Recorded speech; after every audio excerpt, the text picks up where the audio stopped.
I just called it Greater Life for All anyway, because I think this is kind of where we're generally going, isn't it, with this sort of stuff. So Yes. Tom and Brian, we're going to be chatting about Greater Life for All, amongst other things. Brian, what's the weather like in South Africa? Are you in South Africa? Yes, yes. I'll be heading to Panama Thursday. Probably be there for about a month. What are you doing there in Panama? I have a business partner there. We're designing some trading software that we're hoping to sell in March. But I'm also going to be doing some business consulting with some other kind of startup. They're not tech startup. They're more business startups, entrepreneurial startups. I'm going to be doing some consulting with them as well. Sounds awful. How are you going to handle that? Sounds terrible. Well, I'd much rather be in Brazil, the World Cup. This would be the first one that I've missed in probably six World Cups. When you say missed, you don't mean really missed, right? You just mean not in the same country.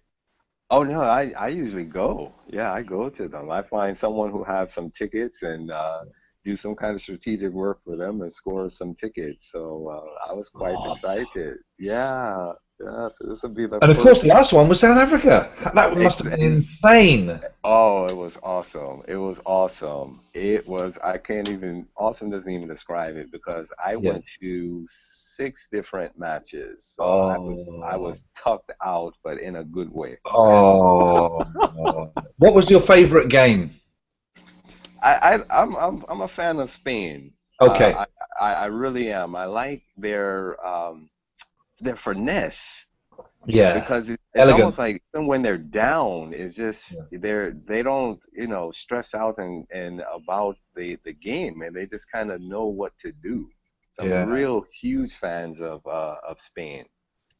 There's a great lesson to learn from Spain as well, because I remember when I was 15, 16, we used to have Spanish kids come over and stay with us every summer holiday. They used to come for like 6 weeks at a time to learn English. And we were always playing football, boys, 15, 16, that's what we do. And my mates would always come, we'd play against these Spanish boys. And we're talking the 80s, right? We're talking 82, 83, 84. They were trying to play their way of football all the time. We just used to push them off the ball because they were trying to be fancy and do this ticky tacky stuff. And look, of course, we're English and we're much more direct, and we had less skill but a lot more physicality. But credit to them, they were trying. They've been trying for years and years and years to play this style of football, the beautiful game, the just the elegant passing style. And it's only in the last 10 years that it's finally all worked for them. Yeah, yeah. And I think because they stuck with it to really try to figure out, hey, what is our unique way of playing that really fits us? And I see this with Spanish tennis players and just other players that come from, like the clay courts in Spain is uniquely different than the Yeah. US Open in America. And I see that when they align themselves with their own unique ways of doing things, they're successful. When they try to play, something outside those lines, they'll struggle each time. Yeah, I think you're right, and that's a good lesson, isn't it? Go with what your it's like Wallace Wattle says, doing what you want to do is life. Yes, That yes, is like, yes. doing what you want to do. It's possible for you to achieve through doing something else. It's possible for you to achieve doing something which you're maybe not more naturally talented to do. But if you really go with what your heart is saying and what you really, really believe is possible, then that's what life is all about. And I just love that. I mean, well, I lived in Spain for a year actually in 1986, and they what's really popular over in Spain is something called futbito, which is it's five-a-side football. Well, sometimes it's more than that. It's in an indoor football on a hard court, but you don't have when we play indoor football, we use the walls and we use a big bouncy yellow ball which is soft, and it's horrible to control, and you just kick it against the walls and it's useless. But the Spanish are using a hard ball, which is incredibly painful when you get kicked in the nuts with it. It really is. But it's it's they don't use the walls. They have it like almost like a basketball court, and it's because it's a hard ball. It doesn't bounce really high, so it's much more close to a leather ball bouncing on a grass surface. So it's all about the control. It's all about guile and cunning, and it's all about diminutive people being able to do really well as well. And that's the problem in the UK. By the time you get to 16, right? You've basically, unless you're a big person, you've basically given up on football because there's been no room at school team level, there's been no room at club level, at district level for anyone who's diminutive in stature to thrive because it's all about physicality in this country. Whereas you look at the Spanish team and they're all quite diddy. So what you're doing is you're not preventing the big talented people and skillful people from playing by having that, but you're enabling a whole faction of the population who are really skillful but quite small to contribute. Yeah. And it's just like, of course that makes sense, because otherwise all you've ever got is people that just happen to mature quickly. Right, right, exactly. It's crazy. I'm passionate. I'm mad keen on football. I play it not so much anymore. A few times a year now. You know, now that I'm 106, but I do. I used to play for an awful lot, and I used to coach football and teach. And I always thought that football was completely stupid to be played at kid level by age. Made no sense to me whatsoever. They should play it by either height or by weight.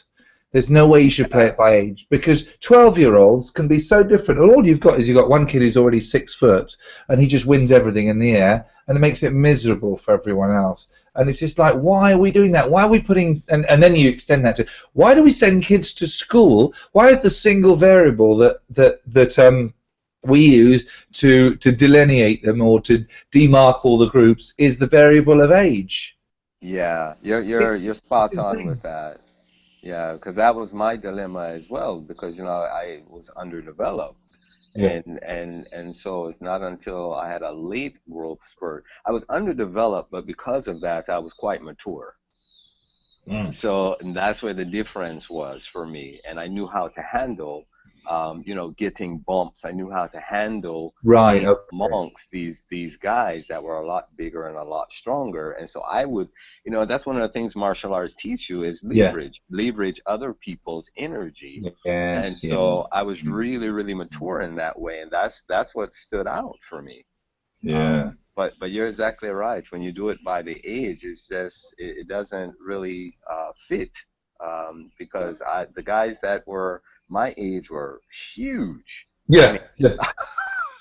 they were Me huge. too. I was tiny until I was about 17, and I'm not massive now. I'm about 180, just about 6 foot, 5'11 and a half, something like that. So I'm absolutely fine now. But I was really scrawny, and I knew this because when I went to school, we were seated in the school by height. And I was always in the second row out of 30. And there's like a rows of 4 or 5, and I was always in. So I wasn't the scrawniest, but I was always one of the smallest. And it was great because I was up near the front of the class, so I had a good chance to learn things. But it's crazy when you think about these small factors that might have influenced us. Yeah, as a result, I could never compete at that next level up. Could never get to, I was quite a skillful player, but could never get to play for district or county because every time I went across for trials or something like that, I was up against people who had like size 11 feet already. How'd you get the ball off them? Come on, what chance have you got? These are, these are spiders. They got all these legs and anyway. Enough of that. What should we talk about? What would you like to talk about for the next sort of half hour or so? Me and you, we could talk about anything and everything forever. But is there anything particular that grabs your fancy? Well, the what you were just talking about with regards to the lessons learned from Spain, because I'm starting to feel that, Yeah. and I'm still, for all intents and purposes, under the auspices, if you will, of the competitive plane. I do my own consulting and that kind of thing, but Yep. I still feel as if I'm truly playing too small, and Yeah. it's really starting to get to me. at a very visceral level to where it's like, wow, I appreciate the travel, I appreciate, the freedom to do these things. But I'm really starting to really question myself, what can I do to really automate some part of what I am doing so that I can make myself available to do the things that I really and truly want to do. Because I think that is the practice of abundance is about not as I heard someone say, abundance is not about putting whipped cream on trash, and so that one Yeah, can kind of deflect your reality. The reality is I enjoy most of what I'm doing, but yeah, it's not the full extent of it. And so there's some aspect of me that's saying, you know what, this is not playing to the fullest strength of who you are, and that continues to attract, command, and demand my attention. yeah. There's that like so the universe is going, hey, hey, Brian, hello, Brian, Yeah, come on. yeah, I'm sending you signs, buddy. I'm sending you signs. yeah, and I think it could be just a matter of really look, just doing something where I put up a blog or something, but I'm just not one that's been on that side of things, and that's what I came initially to this whole project Yeah, for, yeah, was really yeah, about that connecting with that whole side of technology and finding ways to leverage. But I'm really feeling that now because I'm yeah. thinking, man, if I had something that I could just plug people into, Mm, it'll free up my time that I mm, could really be enjoying. mm, Um, mm. that's one of the things that's missing for me, to be quite open, is I think just really sitting back and enjoying things Yeah. as they are. Because there's so much of, and I've taken so many different kind of brain profiles, and there's so much of me that's always achieving, always going, always going, always going, that as I told you before, I literally have to schedule time to sit back and enjoy things, and I miss out a lot on that. And even now, you know, Yeah. it, I said, a very interesting thing happened to me the other day, last week, when two friends know that I never, absolutely ever, will go out on a date, like a fixed date. And I haven't been out, since I go out, but not like seriously since, my wife and Yeah. daughter were killed. Yeah. But they fixed me up, and it had to be the worst date of my life ever. Oh. And I mean that, and Oh. I'm not saying that in a light way.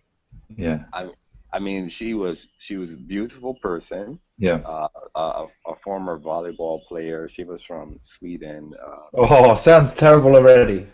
but my gosh, she attacked me from every different angle. So apparently, she Oh. used to going out with like bodybuilder guys. So I thought I was being on one of those TV shows or something, because she says you're not like she says, these are her exact words. You're not built like the guys that I typically go out with. So I said, oh, okay. I was like, okay. And then she goes on to say, I'm a lifelong vegetarian. So then she says, man, no wonder you're so skinny. I'm like, I have, I'm close to 6'3", 180, Yeah. 85 or so. Yeah. So being Yeah. Big. skinny is not something that's slim. I'd never been called skinny in Yeah. my life before. But Svelte. it was one insult after the other. I said, Oh. this cannot be real. This Oh cannot be wow. real at all. It was the worst. And I let my guard down because typically, I can tell someone what I like, what I prefer, and it's going to be uniquely different to you. Yeah. And so that's why I never do it. But somehow I kind of said, let me go for it. I need to enjoy life a bit more, let my guard down. It was the worst ever. I cut it short. Did you? Oh. Yes, it Oh. was horrible. So you won't be seeing her again, probably. No, no. So it matters not that she looks like she could be on the page of Cosmopolitan or Yeah. something, but Yeah. my gosh, it was horrible. I mean, you hear these long silences like birds chirping kind of. Yeah. Yeah. Yeah. That was what it was like. Yeah. Yeah. What's really interesting with that is the allure of beauty is still so genetic with us. We do get instantly attracted to it, but I find it lasts such a vanishingly small. It lasts maybe a minute, 2 minutes. It's Yeah. until you're into that first conversation, and then if they haven't grabbed you with their intellect and their charm or their wit or something like that, it's just like, oh, I don't care what you look like. I don't want to be in this room. Yes, yes. In fact, you're spot on. That last 90 seconds to be exact. We actually Yeah, did studies where we timed how quickly feelings can pass through a yeah, person, and it's 90 seconds. And I think it was even quicker with me because I was like, what is going on here? This can't be yeah. happening to me. And you, But of course, are you're very guarded. I don't know about the emotional side, but I'm sure you're very guarded about your time because you can do so much with your time. You can exactly. literally change the world with your time. So what will have happened if your script would have been killing you, saying, Bryan, oh my God, you could be doing a million things. You could be reading a book. You could be writing a book. You could be, setting up a website. You could be inspiring people. You could be doing anything. But here you are kind of not feeling good about just being yourself. Oh no, what's going on? Yes, and that's exactly what was happening. And then I tried to ration with myself. I said, Brian, Yeah, you really need to enjoy life a bit more. yeah, yeah, So yeah, what does that look like for you? And could yeah, this be it? And could this be it in disguise? I was going through all this kind of stuff. yeah, So my mind is going 100 miles, and I was just totally checked out from her. So I think that kind of she got the message at that point, yeah, and we kind of just bid each other farewell and said, hey, thanks for at least meeting with me. And I yeah, said, yes, yes, thank you for that. Certainly won't happen again. yeah. But yeah, No, but yeah, not in the same context. You might bump into her at a party or something, but it's like your time really is precious. That's the one thing that it really bothers me when I find myself in a meeting that I didn't call, that for some reason someone else has called and I have to attend, and I'm thinking, oh, right, right, I could be just. So all I do, that's I have my colours with me, and I always have my book with me, and I will just start designing frameworks or something like that. I'll just come up, I'll just do something. But one to one at a date, you're screwed, man. What can you do? exactly, because I didn't have those items available. No. And I try to, at least I try to practice presence because I'm always talking about that with Yeah. investors and entrepreneurs, being Yeah. present with what's going on with your body, being present with who you're dealing Mm. with. Put the phone away, give Yeah. them your attention. And so, I turned my phone off, all these kinds of things. Yeah. And it was just, I felt like I was in a torture chamber for, a good 40 minutes or so. Yeah. And then I had to respond because I said, look, my body just feels horrible. And I'm very keen about how I feel in any event. Yeah. Of If I course. can't feel good, it's kind of like, no, this can't go on. So Yeah. she's like, would you like to go? She, in her mind, it was maybe it's the environment. Maybe she needed to loosen up. And I'm like, look, if you got to loosen up with a drink or whatever you got to do, then you're probably definitely not for me because it Yeah. doesn't require a drink for me to loosen myself up. I'm just, Yeah. who I am. Yeah. Yeah. So then she's like, well, would you like to go someplace? I think her friend or some associate or something were having a get together. And I said, I don't think that would be wise. I just really don't think that we should do that. Yeah, I mean, it sounds like I'm not really giving you a fair crack of the whip, but you don't really know what I'm looking for, and I already know that it's not this. Yeah, yeah. Yeah, And it's yeah, interesting. I had conversations with different people about it, and it says, "Well, mm, Brian, you have different soulmates," and I agree with that. We have different soulmates in terms of people who come into our lives, and they really teach us about ourselves. mm. And that too is a practice of abundance because abundance really is about, at least in my mind, about dealing with whatever shows up in your life, Yeah, whatever that particular path is. So it's not just whitewashing and saying, "Hey, yeah, everything is okay." yeah, But yeah, yeah, that practice of abundance, I think I failed that particular test. But I just kept thinking that, man, there's just so much more that could be entertaining at this time, and I Yeah, and really actually, so. you're right that it is your script that is making you feel like that. Because given that you'd committed to that 40 minutes or that hour or whatever, you wouldn't choose to have had a miserable experience. But it's probably, it's almost like it's your script is protecting you because, you know, and I don't think the script is always, you know, I think it's served its purpose in bringing us to where we are now. It got us to here. You know, it somehow kept your genetic tradition alive long enough for you to be born. You know, all the decisions that your ancestry made enabled you to actually survive when many other people didn't. So it's obviously not all bad, but it's kind of an annoying one because you probably were thinking, you know what, I know better than to not be enjoying this. I know that I've got the capacity to sort of rise above it and think, actually, I can just experience and just notice the fact that this person's not for me, but I can love them anyway and just sort of say, okay, fine, you know, you go on your way and I'll go on mine.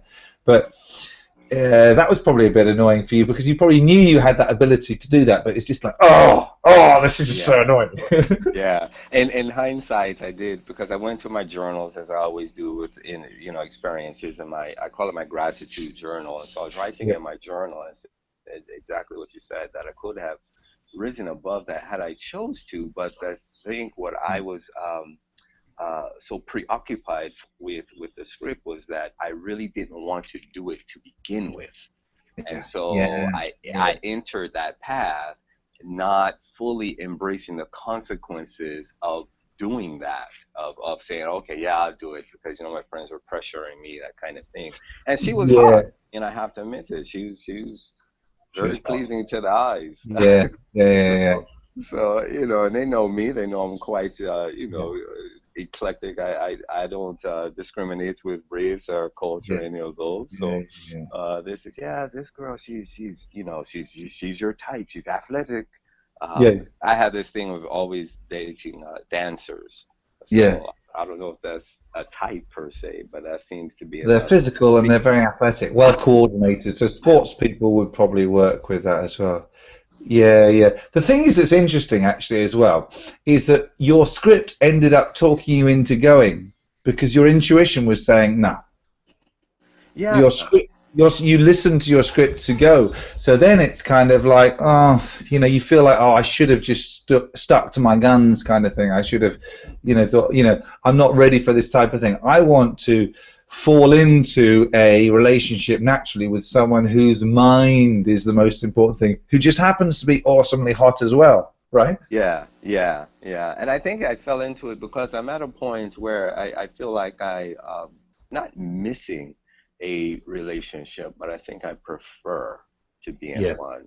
yeah, Because my family keeps like, well, I think it probably happened for you when you get settled down somewhere. You're just moving all about the place. How can you possibly find anyone, kind of thing? But I am at that point now. This September I'll be 46 years of age, and same as me, buddy, same as me. yeah, so I love kids, Yeah, and I keep thinking about that. I might have to freeze my eggs, my I don't think sperm. you've got any eggs. Yeah, yeah, don't eggs. Yeah, yeah, I have to freeze. Okay, right. Maybe we need to have a little chat. um, So, but it's not your. This is the thing. You're good as long as you're healthy. Your sperm's fine. It's actually the female side of things. So as long as you go yeah, sort of like 10 to 20 years younger than you, then yeah, that's the problem, I think. Because how could, and I was asking Richard because Richard I says, Brian, are you single? I never asked you that, if you don't mind me asking. And I told Richard, I said, I'm at a place where I've gotten to the point where this idea of singlehood for me is not, this begrudging place. It's not a holding place until I get married. I said, for me, it's a wonderful place to truly get to know who I am. I said, there's a yeah, lot of things that I'm doing now that possibly I would not have been able to do if I were, because then, I'm sharing my space, sharing my time with yeah, someone else. yeah.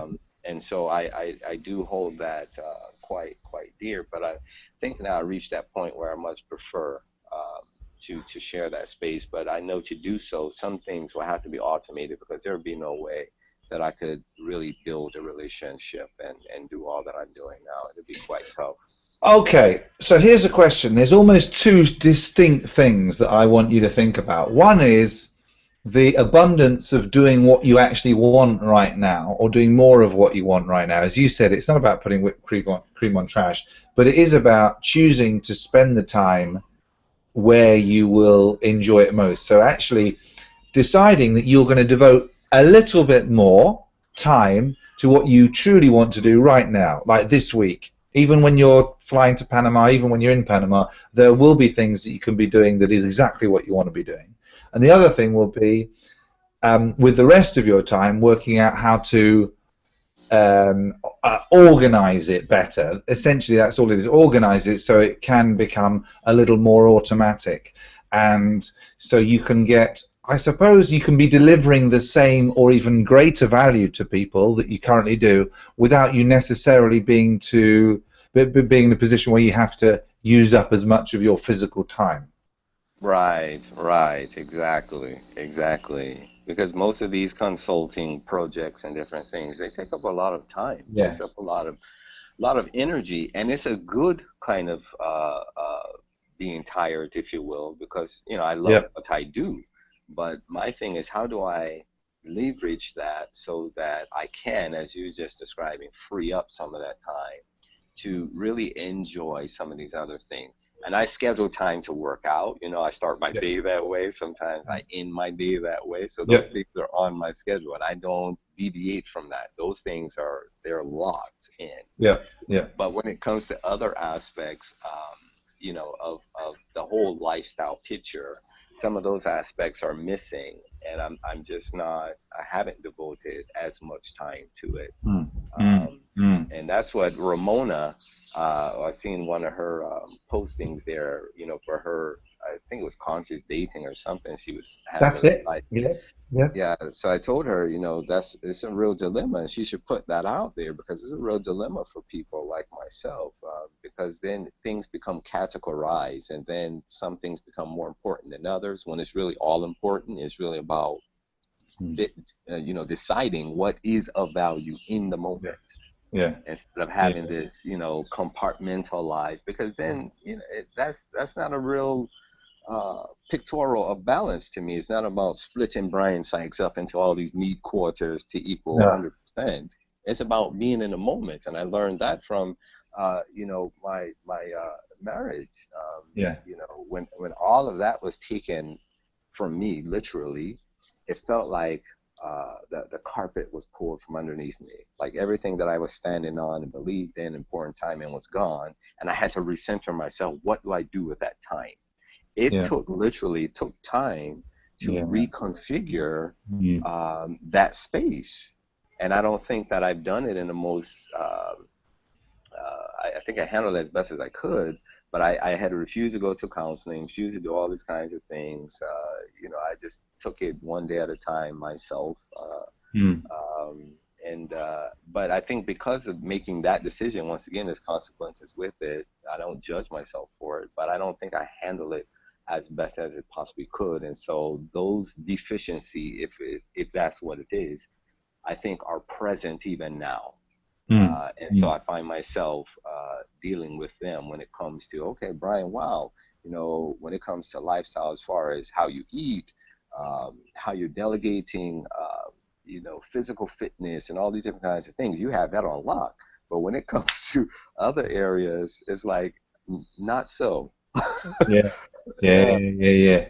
yeah. So it's very Okay. interesting dynamic. Very, It very is. interesting. I've been in like my own case study for the last few weeks or so because this project here did not go as well as planned. So that was 6 months of my time. Mm. Um, that I said, okay, don't pay me anything because I really believe this. So I'm going to put forth my effort, my energies into this because I really believe it can have an impact here. And when we did not receive the funding in a grant, so now I had to do this kind of feverish pitching to investors, and some are on board, but then you're trying to get them to think creative plane, and they don't.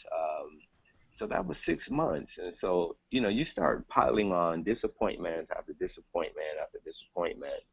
It could really just do some structural damage to your sense of integrity. Oh Um, yeah, yeah. I mean, there's nothing like things not going well for you to start sort of giving energy and fuel to the script, right? oh my gosh, that's gasoline for it. Yeah, it's accelerant, and I think that one of the things that people, why I really, really want people to focus on making plenty of money for themselves, is because most people are spending way too much of their conscious energy and their physical time on things just to make money. Yeah, So yeah. what I want to do is that we need to get beyond that. We don't. You can do things two ways. You can say, look, okay, you can ignore the world of money, and you can just live as if you have stuff and just do the things that you want to do. Now, I think that's probably a beautiful way to exist. But I got like 8 children, and I don't know how easy it would be for my children and my wife, and of course my ex as well. I don't know how easy it would be for them to all kind of say, well, Dad is just he's just kind of he's just reached a spiritual place now where he just does what he wants to do, which is the most fulfilling thing for him to be doing moment to moment, and he's not worried about money at all. Um, Maybe I don't have the faith for that to work completely for me, but I don't think it's necessary either. I feel like I am doing, like you said, I genuinely feel that I am doing pretty much moment to moment what I really want to do. I'm hugely blessed to have designed it like that, to have been shown that it's possible to design it. This is my favorite thing to do, Brian. Right now, this is my favorite thing, and the way that the world is set up for me is that I can do this, and I can do things which enable me to have plenty of automation in my life. So it Right. enables me to do that. So I wouldn't say cracked it, because as soon as you want to say cracked it, then the universe shows you the crack in it. Yeah. But you know what I mean. I'm extremely grateful for that. But I think that it's for people like you, who've got so much talent and ability to give to so many people. They're always going to want you face to face as much as possible. They're always going to want that, because it is your zest for life and your personal force of character and your enthusiasm and your essence that they really buy into. So that's the kind of challenge when you're trying to create something automatic.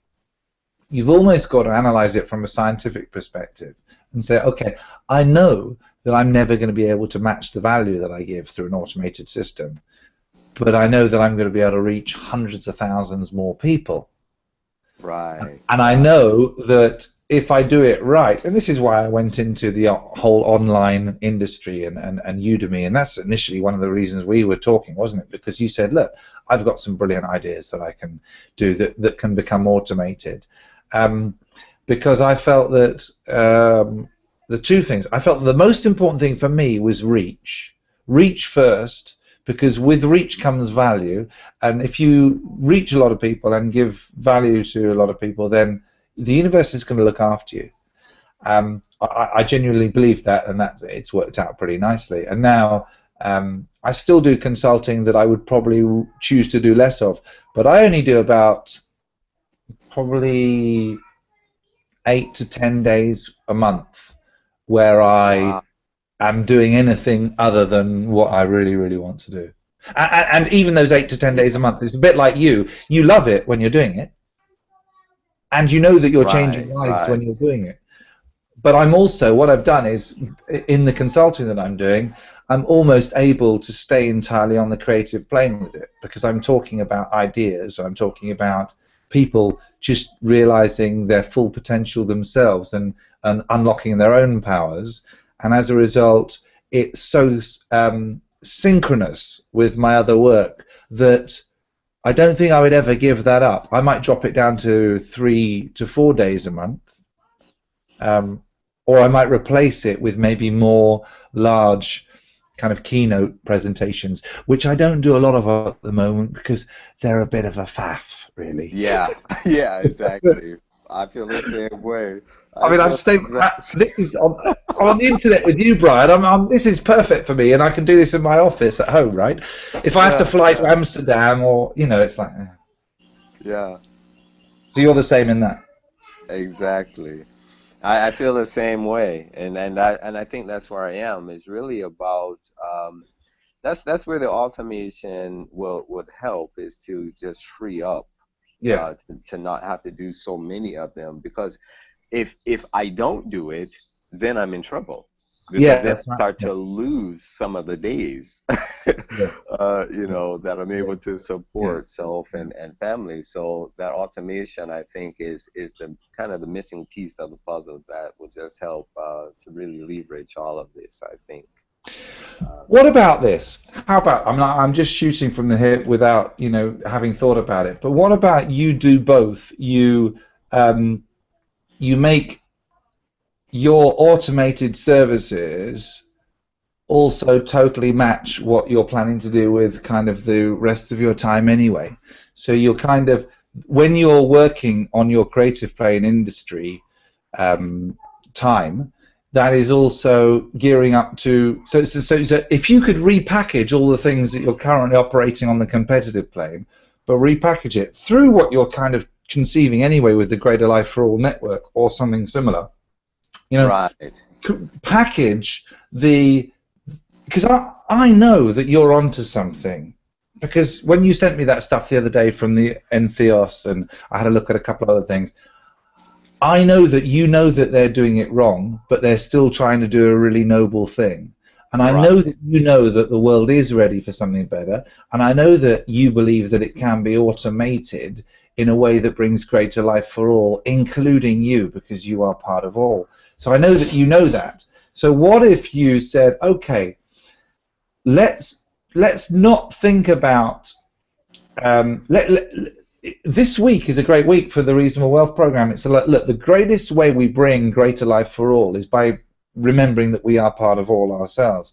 If you can set things up so you can replace 50% of your income with an automated system so that you only have to do maybe 6 to 8 days a month or something like that of the consulting, and that also totally chimes with what you would want to be doing with your time anyway. So it's almost like if you can build the automation so that people can get the creative plane back. I don't know exactly what it'll look like, but I believe that I don't believe it's just possible. I believe that, like you, it's gone beyond possible. It is now inevitable. It is inevitable that humans who 50 years ago, if me and you were in the South of America 50 years ago, we wouldn't even be on the same side of the road, Yeah, exactly. right? Yeah. This is how much we've moved on in just 50 years. 100 years ago,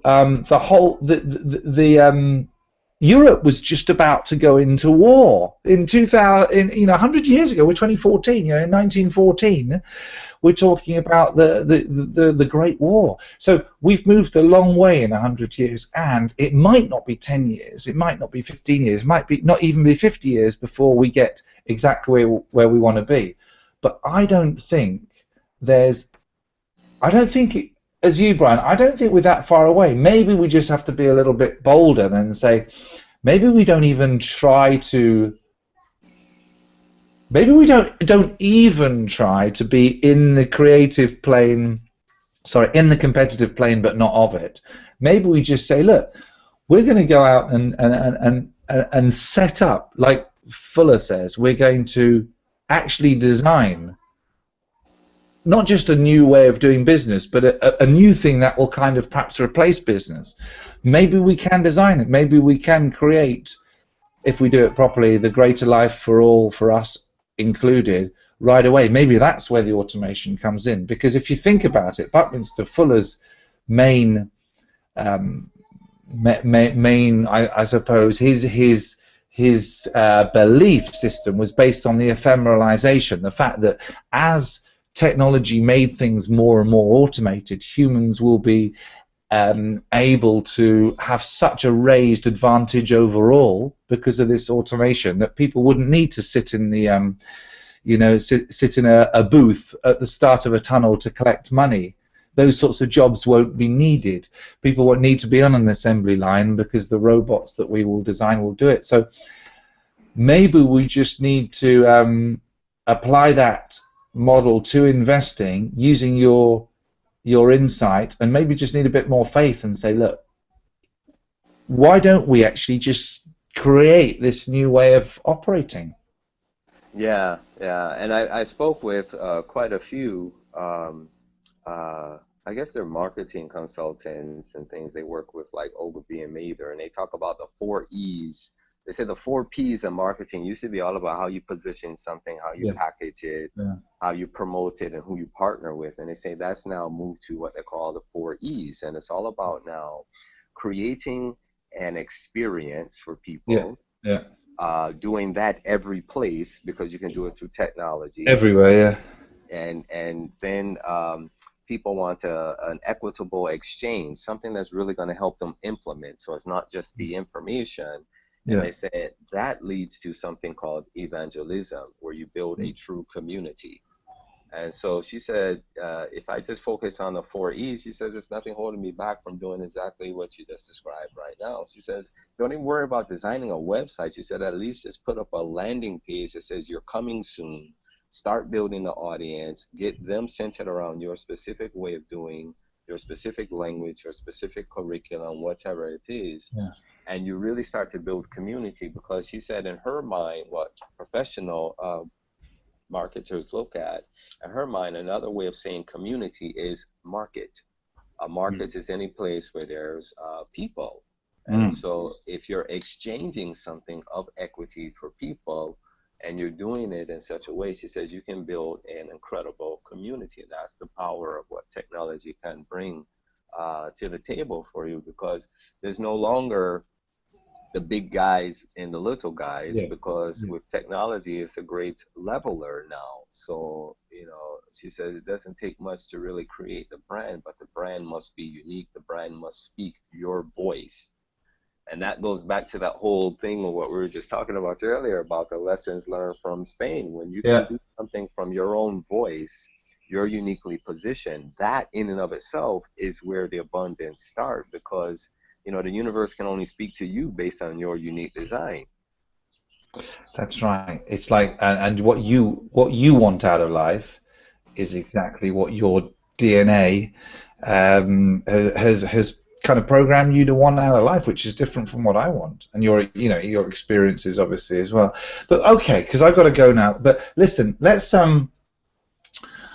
we know that it's going to happen sooner or later. If it was sooner rather than later, I just set up my blog because of reasonability. I thought, well, I need a different forum which allows me just in one place to have everything. It's so easy to do.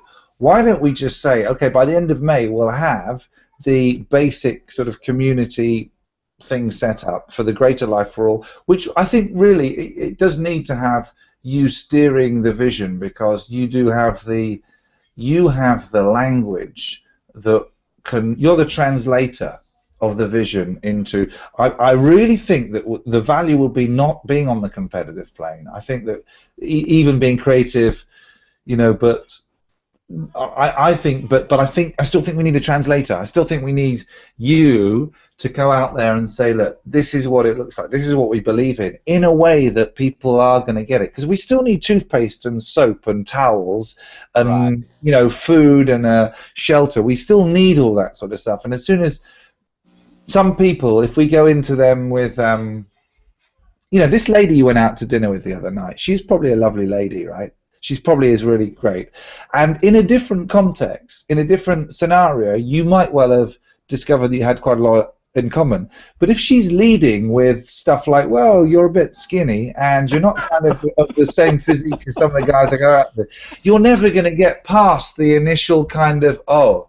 And so if we deliver it wrong, the message wrong, then we're never going to get people open enough to hear it. So I think that's That's Yeah. where I see you being as the kind of the figurehead of this, because you've got the I believe you've got all that experience. That's why you're here. That's why we're having this conversation. I think so. That's why I look forward to moving it on because I get kind of antsy when things are silent. I'm like, man, there's something missing. There's something we can be doing. And sometimes Well, there's not. Sometimes you have to really allow things to unfold. The message that I always receive from the abundance is the challenge with the competitive plane is that we think that you can accumulate destiny, and destiny does not accumulate; it unfolds.